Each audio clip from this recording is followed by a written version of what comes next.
शतमकमणिनीला चारुकल्हारहस्ता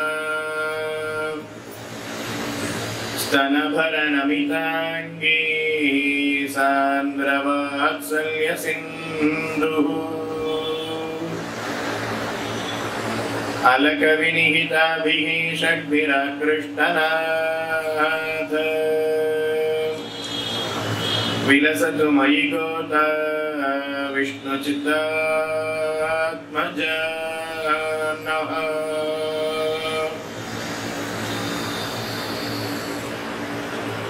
वाळियतिराशन वाळियतिराशन वाळियतिराशनन வாழ்த்துவார் வாழியன வாழ்த்துவார் வாழியன வாழ்த்துவார் தாழினையில் தாழ்த்துவார் வெண்ணோர் தலை அபகத மதமானைः ரந்திமோபாயனிஷ்டைः அதிகத பரமார்த்தைः ரத்தகாமான் அனபேக்ஷைः நிகில ஜனசுகிருத்பிः நிர்ஜித க்ரோதலோபைः வரவரமுனிபிருத்யைரஸ்து மே நித்யயோகः.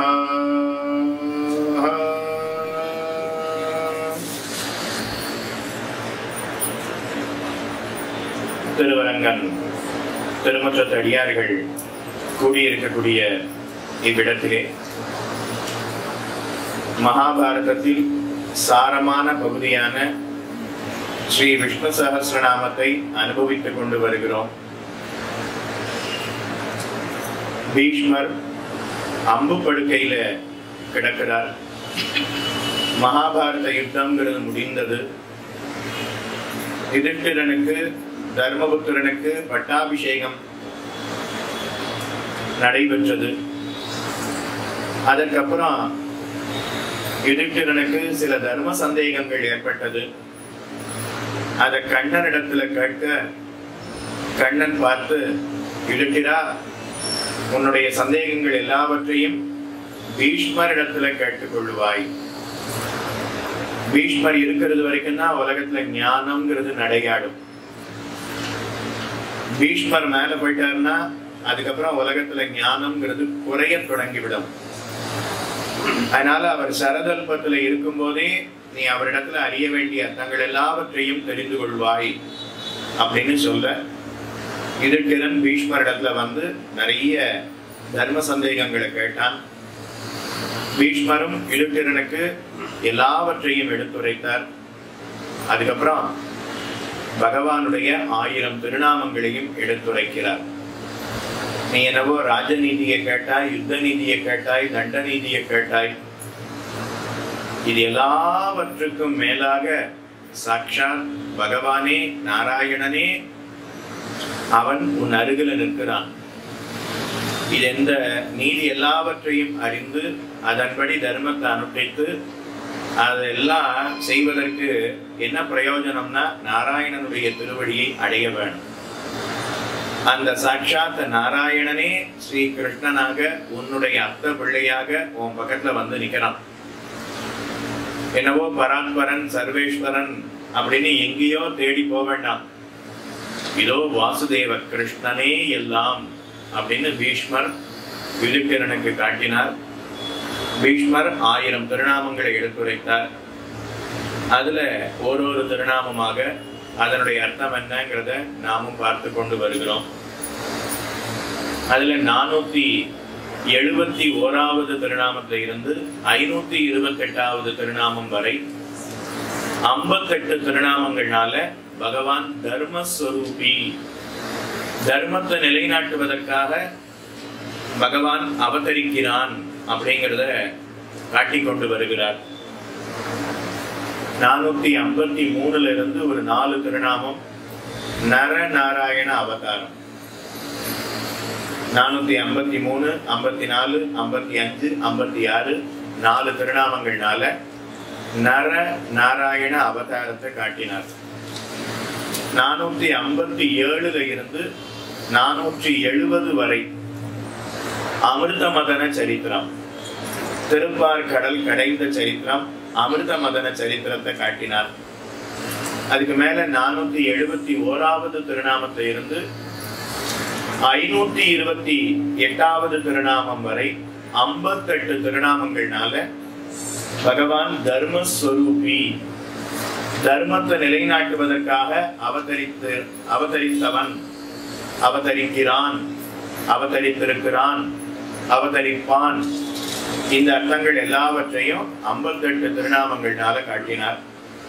அதுல 471 இருந்து 490 வரைக்கும் ஒரு 20 திருநாமங்கள் வரைக்கும் நாமும் பார்த்திருக்கிறோம். 491 இருந்து மேல இருக்கக்கூடிய திருநாமங்களை இன்றைய தினம் நாமும் அனுபவிப்போம். 491வது திருநாமம் ஆதி தேவா. ஆதி தேவா, ஆதி தேவா, தேவன் அப்படின்னா தேவர்கள். ஆதி தேவன் அப்படின்னா தேவர்கள் அனைவரையும் படைத்தவன். பகவானுக்கு ஆதிப்பிரான் அப்படின்னு பெயர். ஆதிப்பிரான், ஒரு திவ்யதேச பெருமாளுக்கே ஆதிப்பிரான்னு பேர். எந்த பெருமாள்? ஆழ்வார் திருநகரி. ஆழ்வார்களுக்குள்ள தலைவர் நம்மாழ்வார். அந்த நம்மாழ்வார் அவதாரம் செய்த கஷேத்திரம் திருக்குருகூர் ஆழ்வார் திருநகரி. அங்க இருக்கக்கூடிய பெருமாளுக்கு ஆதிப்பிரான் அப்படின்னு பெயர். ஆதிப்பிரான் நிற்க மற்றை தெய்வம் நாடுகிறே அப்படின்னு ஆழ்வார் பாசனம். ஒன்னும் தேவும் உலகும் உயிரும் மற்றும் யாதுமில்லா அன்னு நான்முகன் தன்னோடு தேவருலகோடு உயிர் படைத்தான். உன்னம்போல் மணி மாட நீடு திருக்குருகூர் அதனுள் நின்ன ஆதிப்பிரான் நிற்க மற்றை தெய்வம் நாடுகிறே. தேவர்கள் அனைவரையும் படைத்தவன் நாராயணன். நாராயண உபனிஷத்து தெரிவிக்கிறது, நாராயணாது பிரம்மா ஜாயதே. ஜாயதே அப்படின்னா உண்டாகிறான், பிறக்கிறான். யாரிடத்துல இருந்து பிரம்மா உண்டானார்? நாராயணாது பிரம்மா ஜாயதே. நாராயணனிடத்துல இருந்து பிரம்மாங்கிறவர் உண்டானார். நாராயணாது ருத்ரோ ஜாயதே. நாராயணாத்து இந்திரோ ஜாயதே. நாராயணாத்து துவாதச ஆதித்ய ஏகாதச ருத்ரோ அஷ்டவ் வசவா அப்படின்னு உபனிஷத்து தெரிவிக்கிறது. அதனால பகவானிடத்துல இருந்துதான் பிரம்மாதி தேவர்கள் அனைவரும் பிறக்கிறார்கள். ஆழ்வார்களுக்குள்ள ஒரு ஆழ்வார் திருமழிசை ஆழ்வார். திருமழிசை ஆழ்வார் அவர் அருள் செய்த திவ்ய பிரபந்தம் 2 திவ்ய பிரபந்தம். ஒன்று திருச்சந்த விருத்தம், மற்றொன்று நான்முகன் திருவந்தாதி அப்படின்னு பெயர். அந்த நான்முகன் திருவந்தாதி எப்படி தொடங்கிறது அப்படின்னா, நான்முகனை நாராயணன் படைத்தான். நான்முகனை அப்படின்னா என்ன அர்த்தம்? பிரம்மாவை நாராயணன் படைத்தான். நாராயணன் படைத்தான். நாராயணனிடத்தில் இருந்து பிரம்மா உண்டானார். நான்முகனை நாராயணன் படைத்தான். நான்முகனும் தான்முகமாய் சங்கரனை தான் படைத்தான். நான்முகன் பிரம்மா. அந்த பிரம்மா அதுக்கப்புறம் மேற்கொண்டு சிருஷ்டி காரியத்தை செய்ய தொடங்கினாராம்.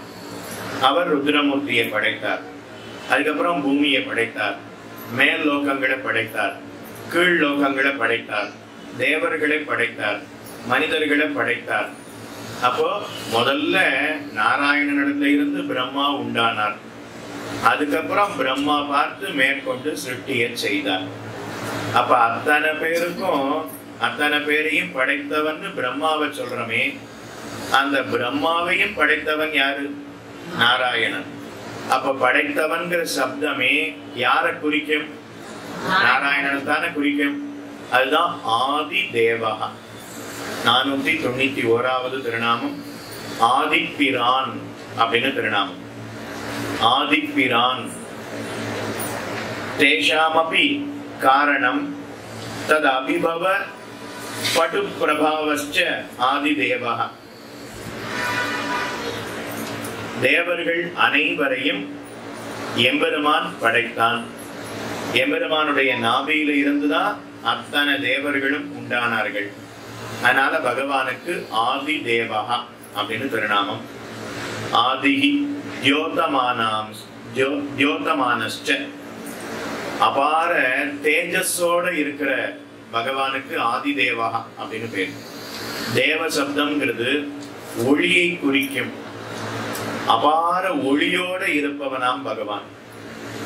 ஆழ்வார் திருநகரியில் இருக்கக்கூடிய மூலவ மூர்த்திக்கு ஆதிபிரான்னு பேரு. உற்சவ மூர்த்திக்கு என்ன பேரு? பொலிந்து நின்ற பிரான். திவ்யதேச புஸ்தகம் வாங்கிக்கோங்க.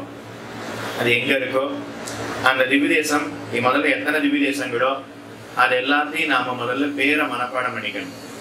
பாண்டிய நாட்டுல இருக்கோம். பாண்டிய நாட்டு திருத்தலங்கள் 18. மதுரைய சுற்றி, மதுரை அதை சுற்றி 3 திவ்யதேசங்கள். கூடலழகன் எம்பெருமான், அதுக்கப்புறம் திருமாலிருஞ்சோலை கள்ளழகன் எம்பெருமான், அதுக்கப்புறம் திருமோகூர் வழித்துணை பெருமாள் ஆப்தன் காளமேக பெருமாள், அதுக்கப்புறம் பக்கத்திலேயே சிவகங்கை சீமை. அங்க போனோம்னா திருக்கோட்டியூர், திருக்கோட்டியூர்ல சௌமிய நாராயண பெருமாள். இன்னும் கொஞ்சம் தூரம் போனோம்னா திருப்புல்லாணி, திருப்புல்லாணியில ஜெகநாத பெருமாள், ஆதி ஜெகநாத பெருமாள். அதுக்கப்புறம் அங்கேருந்து திருமையம், திருமையத்துல சத்தியமூர்த்தி எம்பெருமான், திருமையம் சத்தியமூர்த்தி எம்பெருமான். அப்போ இதெல்லாம் தெரிஞ்சுடுதா? ஸ்ரீவில்லிபுத்தூர் வடபத்திர சாயி ஆண்டாள் ரங்கமன்னார். அங்கிருந்து அப்படியே சிவகாசி திருத்தங்கல், திருத்தங்கல் அங்க நம்பி எம்பெருமான், திருத்தங்கல் அப்பன் அப்படின்னு திருநாமம். திருத்தங்கல் அப்பன். எத்தனை திவ்யதேசம் சொல்லியிருக்கேன்? பாண்டிய நாடு, மதுரையை சுத்தி ஒரு 3, அதுக்கப்புறம் திருமையம், திருக்கோட்டியூர், திருப்புல்லானி 6, ஸ்ரீவில்லிபுத்தூர் 7, திருத்தங்கால் 8, அதுக்கப்புறம் திருக்குறுங்குடி, திருக்குறுங்குடி, திருக்குறுங்குடியில பெருமாள் திருநாமம் நம்பி, குறுங்குடி நம்பி அப்படின்னு பேரு. அதுக்கப்புறம் பக்கத்திலேயே வானமாமலை தெய்வநாயக பெருமாள். எத்தனாச்சு? 10. அதுக்கப்புறம் நவ திருப்பதிகள் 9 திவ்யதேசம். கூட்டனா 19 வருது. 18 திவ்யதேசங்கள்னு தானே சொன்னோம். 19ல வர்றது நவ திருப்பதிகள்ல திவ்யதேச கணக்கு 8, பெருமாள் கணக்கு 9. ஞாபகத்துல வச்சுக்கோங்க. நவ திருப்பதிகள் அப்படின்னு சொல்றமே, அதுல திவ்யதேச கணக்கு 8 திவ்யதேசம். ஆனா ஒரு திவ்யதேசத்துல மட்டும் 2 பெருமாள் எழுந்தருளி இருக்கிறார். திருத்தொலைவில்லி மங்கலம் அப்படின்னு பேர். அந்த திருத்தொலைவில்லி மங்கலத்துல தேவர் பிரான்னு ஒரு பெருமாள், அதுக்கப்புறம் அரவிந்த லோச்சனர் அப்படின்னு ஒரு பெருமாள். அப்ப ஒரே திவ்யதேசம் தான், அங்க 2 பெருமாள். அதுக்கப்புறம் இப்ப 8, அதுல 1 பார்த்தாச்சா. அதுக்கப்புறம் தென்திருப்பேரை, தென்திருப்பேரையில மகர நெடுங்குழைக்காதன் எம்பெருமான். அதுக்கப்புறம் பெருங்குளம், பெருங்குளத்துல மாயக்கூத்தன் அப்படின்னு பெருமாள் திருநாமம். பக்கத்திலேயே திருக்கோளூர் வைத்தமாநிதி பெருமாள். அங்கதான் மதுரகவி ஆழ்வார் அவதாரம் செய்தார். அதுக்கப்புறம் ஆழ்வார் திருநகரி ஆதிபிரான் சொல்லிட்டேன். உற்சவமூர்த்திக்கு பொலிந்து நின்ற பிரான் அப்படின்னு திருநாமம். அதுக்கப்புறம் ஸ்ரீவைகுண்டம், அதுக்கப்புறம் நத்தம் வரகுணமங்கை 3 திவ்யதேசம். ஸ்ரீவைகுண்டம் நத்தம்னு பேரு, அதுக்கு வரகுணமங்கைன்னு பேரு. அதுக்கு அடுத்தாப்புல திருப்புளிங்குடி அப்படிங்கிற திவ்யதேசம். ஸ்ரீவைகுண்டத்துல நின்ன திருக்கோலத்தோட காட்சி தருகிறார். அங்கிருந்து 1 கிலோமீட்டர் வந்தோம்னா வரகுணமங்கை அமர்ந்த திருக்கோலத்தோட காட்சி தருகிறார். அங்கிருந்து இன்னொரு 1 கிலோமீட்டர் வந்தோம்னா கிடந்த திருக்கோலத்தோட காட்சி தருகிறார். ஸ்ரீவைகுண்டத்துல நின்ன திருக்கோலத்தோட காட்சி தருகிறார். வைகுண்டநாதன் அப்படின்னு பேர். சுலபத்துல ஞாபகம் வச்சுக்கலாம். வைகுண்டம், ஸ்ரீவைகுண்டம், வைகுண்டநாதன். அதுக்கப்புறம் வரகுணமங்கை, வரகுணமங்கை அங்க அமர்ந்த திருக்கோலத்தோட காட்சி தருகிறார். காய்ச்சின வேந்தன் அப்படின்னு திருநாமம். வரகுண மங்கை இல்லைன்னா எம்மிடர் கடிவான் அப்படின்னு பேர். எம்மிடர் கடிவான், இடர்னா துன்பம், கடிவான் போக்குவான், நம்முடைய துன்பத்தை போக்குபவன் அப்படின்னு அந்த எம்பெருமானுக்கு திருநாமம். அதுக்கப்புறம் திருப்புளிங்குடி, பூமி பாலகன் அப்படின்னு பேர். பூமி பாலகன் அப்படின்னு பேர். அதனால 18 திவ்யதேசங்கள் பாண்டிய நாட்டு திருத்தலங்கள். அதே போல 40 திவ்யதேசங்கள் சோழ நாட்டு திருத்தலங்கள். அதுக்கப்புறம் தொண்டை நாட்டு திருத்தலங்கள் 22 திவ்யதேசங்கள். சென்னையில திருவல்லிக்கேணியில பார்த்தசாரதி பெருமாள் காட்சி தருகிறார். அதுக்கப்புறம் சென்னை சிட்டி அவுட்டர்ல தாமிரத்துக்கு முன்னாடி திருநீர்மலை, திருநீர்மலையில ரங்கநாதன் பெருமாள் காட்சி தருகிறார். அதுக்கப்புறம் சென்னையிலிருந்து ஒரு மணி நேரம் ட்ரெயின்ல நாம போனோம்னா திருநின்ற ஊர் அப்படிங்கிற க்ஷேத்திரம் வரும். அங்க பக்த வத்சல பெருமாளாக காட்சி தருகிறார். இங்க என்னென்ன அர்த்தங்கள் எல்லாத்தையும் பார்க்கிறோமோ அது எல்லாவற்றையும் புரிந்து கொண்டே பகவான் காட்சி தருகிறான். பக்த வத்சலனாக காட்சி தருகிறான்.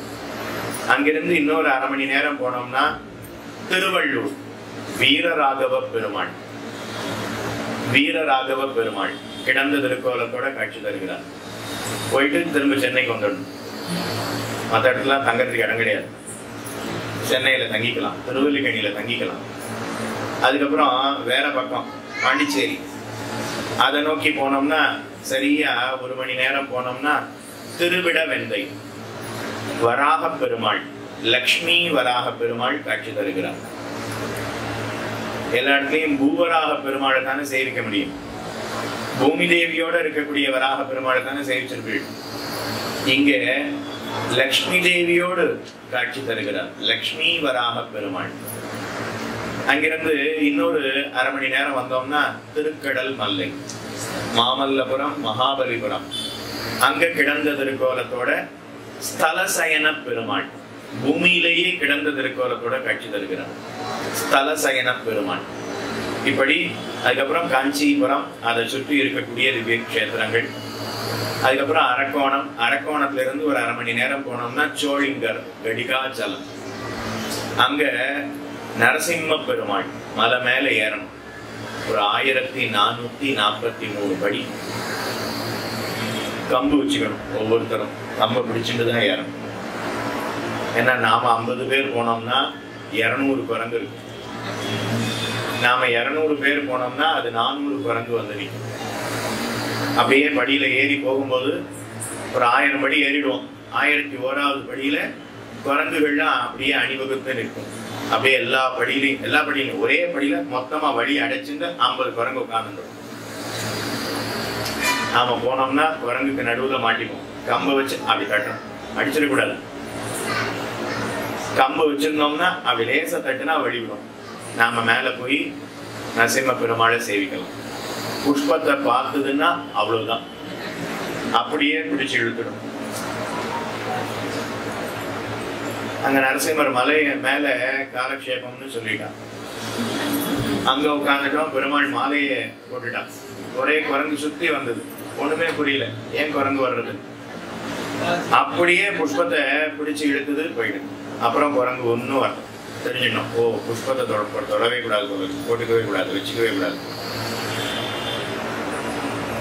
அதனால நரசிம்ம பெருமாளை சேவிச்சுட்டு கீழே இறங்கினோம்னா அப்படியே ஒரு 1/2 கிலோமீட்டர் வந்தோம்னா ஆஞ்சநேய சுவாமி, ஆஞ்சநேயர் மலை. அது பெரிய மலை, நரசிம்மர் மலை. இது சின்ன மலை. அப்படியே ஒரு 700 படி ஏறினோம்னா ஆஞ்சநேய சுவாமி சங்க சக்கரத்தோட காட்சி தருகிறார். அங்க இருக்கக்கூடிய அசுரர்களை அழிப்பதற்காக ஆஞ்சநேயர் அவர் நரசிம்ம பெருமாளிடத்துல பிரார்த்திச்சாராம். அதனால நரசிம்ம பெருமாள் சங்க சக்கரங்களை ஆஞ்சநேயர் இடத்துல கொடுக்க, ஆஞ்சநேய சுவாமி அந்த சங்க சக்கரங்களை வச்சு அங்க இருக்கக்கூடிய அசுரர்களை அழித்தார். அதனால அங்க மட்டும் ஆஞ்சநேய சுவாமி ஹனுமான் சங்க சக்கரங்களோட காட்சி தருவார். வெகு அற்புதமா இருக்கும். காலையில 7 மணிக்கு ஏற தொடங்கினோம்னா 9, 9:30 எங்கேயும் உட்காராம மெல்லமா அப்படியே ஏறிட்டே இருந்தோம்னா ஒரு 9:30-10 மணிக்கு மேல ஏறி சேவிச்சுட்டு கீழே இறங்குறது சீக்கிரமா இறங்கிடும். மறுபடியும் சின்னமலை ஏறினோம்னா மணி 12 மணிக்கு ஆஞ்சநேய சுவாமி சேவிச்சுட்டு கீழே இறங்கினோம்னா கபா கபா கபான்னு என்ன இருக்கோ என்ன போடுறாலோ அப்படியே சாப்பிடும். உப்பு இருக்கோ இல்லையோ என்ன போடுறாலோ அப்படியே சாப்பிடும். அதுக்கப்புறம் எங்கேயுமே நடக்க முடியாது. 4 மணி நேரத்துக்கு கால் போச்சு அப்படின்னு உட்காந்துக்க வேண்டியதான். அதனால வெகு அற்புதமான யாத்திரை சேவைங்கிறது நடைபெறும். அதுக்கப்புறம் காஞ்சிபுரம் புண்ணியகோட்டி விமான சாயையில இருக்கக்கூடிய அற்புதமான க்ஷேத்திரங்கள். காஞ்சிபுரத்தை சுற்றியே கிட்டத்தட்ட 14-15 திவ்யதேசங்கள் இருக்கிறது. இது எல்லாம் தொண்டை நாடு, சோழ நாடு பார்த்துக்கோம். அதுக்கப்புறம் கேரள திவ்யதேசம், கேரளால 13 திவ்யதேசங்கள். அது எல்லாத்தையும் சேவிச்சோம்னா அதுக்கப்புறம் மலை நாடு திருவேங்கடமடையான் ஸ்ரீனிவாச பெருமாள் எழுந்தருளி இருக்கக்கூடிய கேத்திரம். அதுக்கப்புறம் சிங்க பெருமாள் அகோபிலத்துல காட்சி தருகிறார். 9 மலையிலையும் நரசிம்ம பெருமாள் காட்சி தருகிறார். நவ நரசிம்ம பெருமாளை அங்க நாமும் சேவித்துக் கொள்ளலாம். தனி அனுபவமா இருக்கும் அகோபிலம். அதுக்கப்புறம் இன்னும் போனோம்னா அயோத்தியா, அதுக்கப்புறம் மதுரா, கோகுலம், கோவர்தனம். அதுக்கப்புறம் மேற்கு கோடிக்கு போனோம்னா துவாரகை. நீங்கள்லாம் எந்த இடத்துல இருந்து வந்திருக்கீங்களோ அந்த இடத்த போய் சேவிக்க வேண்டாமா? அதனால துவாரகாதீசன் காட்சி தருகிறார். பஞ்சத்வாரகை, 5 இடத்துல கண்ணன் காட்சி தருகிறான். நடுக்கடல்ல ஒரு துவாரகை இருக்கு. அப்படியே நாம பேட் துவாரகான்னு பேர். அதுல இருந்து 1/2 கிலோமீட்டர் போனோம்னா பாகிஸ்தான் பார்டர். அங்கிருந்து குஜராத் கோடியில இருக்கு. துவாரகாதீசன் அங்க காட்சி தருகிறார். துவாரகை அப்போ வடமதுரை, கோகுலம், பிருந்தாவனம், கோவர்தனம், அதுக்கப்புறம் அயோத்தியா, இது எல்லாம் தனி அனுபவம்.